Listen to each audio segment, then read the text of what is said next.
and welcome to the Oak Hills Open House 2022. I am Mrs. Vandoy, and I'm your child's AP Chemistry teacher.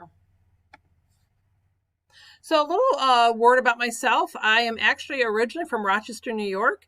I went to Purdue University and I graduated with a degree in chemistry, so I do know something about the subject. There I met my husband and we moved to South Carolina, where I taught for 2 years, and while he was getting his degree, I taught for Indiana in 1 year. We moved to Cincinnati, became a West Sider, and I've been at Oak Hills for 28 years now. So who knows? I might have had some of you folks as my own students. So if that's the case, please come to the open house, and I'd love to see you again. So real quick about AP Chemistry, this year it's going to be on May 1st, 2023. I know that sounds kind of weird, at 12 o'clock noon. If your child is actually a junior, most likely they're going to also have AP Government in the morning, have about a half-hour break, and then go to AP Chemistry. So that's not ideal. I wish they didn't do that, but they didn't ask me, did they? So I'm really glad your child did sign up for AP Chemistry. It is an elective, and it tells me they want to further their knowledge in chemistry, which really is exciting for me. And the benefits of taking AP Chemistry is that they can get college credit. If they get a 3, 4, or 5, most colleges give that for a credit. Now, some majors, you're done with chemistry. So if you pass my AP exam here, you don't have to take chemistry in college, and that will save you some money. Other degrees, they do want you to take chemistry at their university, but my students that have contacted me who are in that situation say that college chemistry is now pretty easy because they've had my class. They are the go-to person. They're the people that they are being asked for help by their peers who are in college chemistry. So really, no matter which situation your child might find themselves in, either they don't have to take chemistry or they do, they're really well off there as far as their education goes.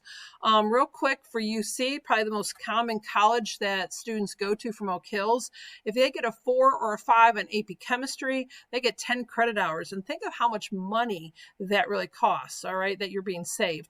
A 3 at UC will give them 4 credit hours. I had to put Purdue in there, just had to put my alma mater back up on the screen. Anyway, a 4 or 5 will also give 10 credit hours at Purdue, but a 3 will give them 5 credit hours. Okay, so again, most universities will give credit for passing the AP exam. Real quick, if your child gets a 1 or 2, I guarantee they're still going to know a lot more chemistry going into college than they would have otherwise. A word about my flipped classroom. I know this may be a little bit new to you, may not know what really flipped classroom means. Let me move this.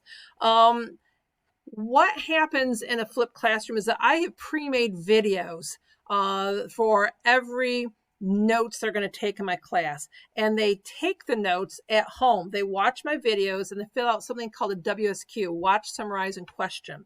So they're taking notes as they're watching the video, and this form they fill out gives them an opportunity to ask me questions about, I didn't understand how you did whatever.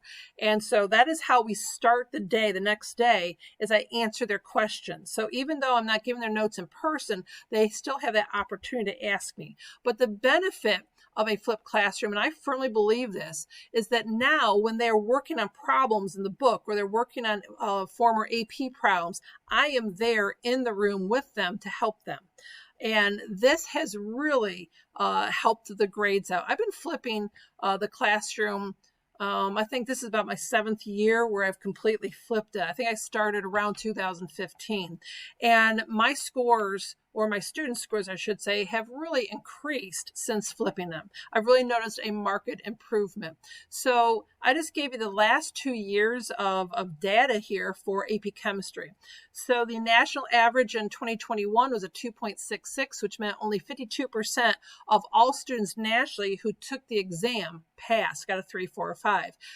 My students at Oak Hills, the average is a 3.15, and 62% did pass. So that's still pretty good.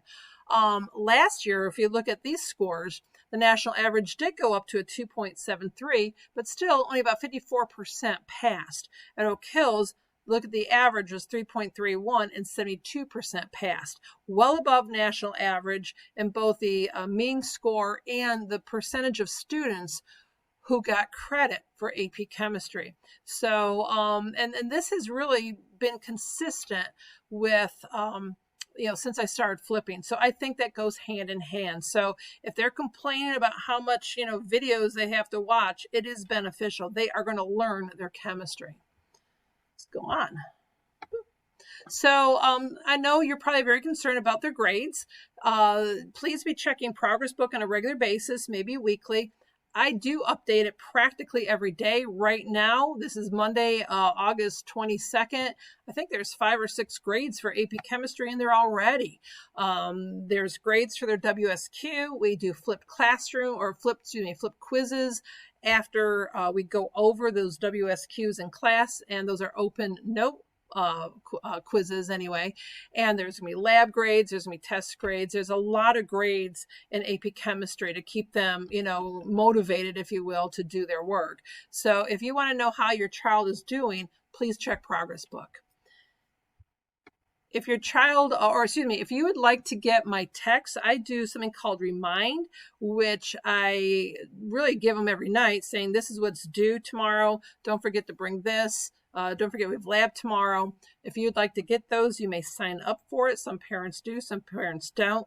But that way, if you're concerned, if your child is keeping up in class, you can also see, what is due by getting that remind. If you want to get on Google Classroom, you ask your child how to see my daily PowerPoints to also see what is due. And you can get kind of like a week's viewpoint each week on what is due.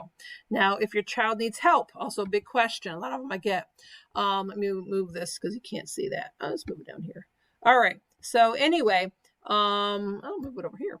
So the office hours, I am usually in the building before 7. And if your child would like to see me between 7 and 8, then they can text me through that Remind app and say, can I come in tomorrow at 7:30? And I can put them on the list. That will get them out of the Commons before 7:40.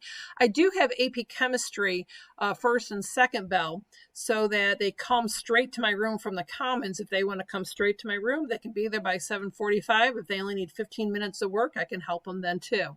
I do stay after school practically every day between 3 and 4. If they can stay after school, that'd be better. A word about absences real quick, that if they are absent on the day of a lab, they're going to have to come in before or after school. No lab can I do during the day. There's not enough time during the day to make up a lab. So again, it's also very important to know when our lab days, for if they are absent, they're going to have to make it up. Something that worked out really well last year was this flex bell. It's during their X bell time after third bell that if they do need help, they can flex themselves into my class if they want, or I can flex them in if I think they need help. And starting August 29th, they're going to be able to do that. So that has been really a good thing from last year. Hopefully your child would agree with that. Let's see here. Next, sorry, I'm on the wrong slide. So there we go. We'll just end with this, that I'm really glad your child is enrolled in my class, and I hope that they get an awful lot about it, or a lot of information from being in my class. And if you are coming to Oak Hills on Wednesday night during the open house, feel free to come by my room. It's 512, and I'll be happy to meet you. So thank you very much.